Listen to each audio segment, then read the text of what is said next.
প্রথমে মাছটা ভালোভাবে ধুয়ে হলুদ আর লবণ মাখিয়ে নিয়েছি।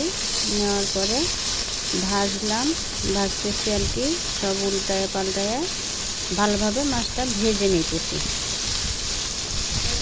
একটু মাছ ভুনা করব।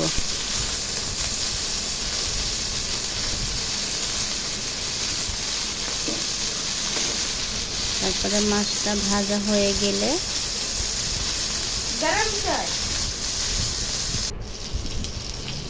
এখানে উল্টা পাল্টা ভাজা হয়ে গেছে অলরেডি।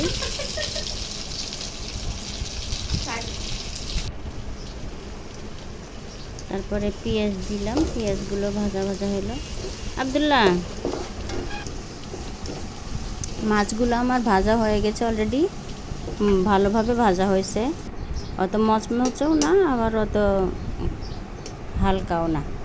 তারপরে পেঁয়াজগুলো দিয়ে পেঁয়াজগুলো ভাজা হচ্ছে। পেঁয়াজগুলো লাল লাল হইলে তারপরে আদা রসুন একসাথে আমি বাটছিলাম, আদা রসুন বাটা দিছি। একটু মশলাটা নেড়ে চেড়ে নিলাম।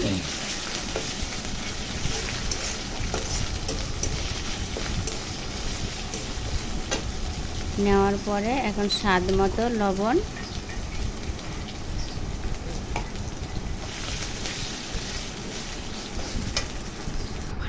লবণটা নিয়ে নাড়াচাড়া করে নিলাম। মশলা কষানো হয়ে গেছে। এখন হলুদের গুঁড়ো, তারপরে মরিচ গুঁড়ো দেওয়ার পরে আদা রসুন সব একসাথে মশলা সব ভালোভাবে মিক্স করে নিলাম। মিক্স করার পরে অল্প একটু পানি দিয়ে দিয়েছি। পানি দেওয়ার পরে মাছগুলো দিয়ে দিলাম। মাছগুলো আমার সব ভাজা আছে, মশলাও কষানি হয়ে গেছে অলরেডি।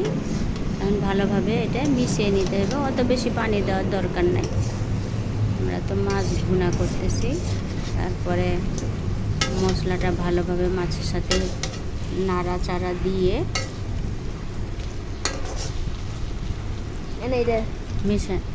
মিশিয়ে নিলাম। মিশিয়ে নেওয়ার পরে এটা ভালোভাবে একটু 2 মিনিট জাল দেওয়া হইল।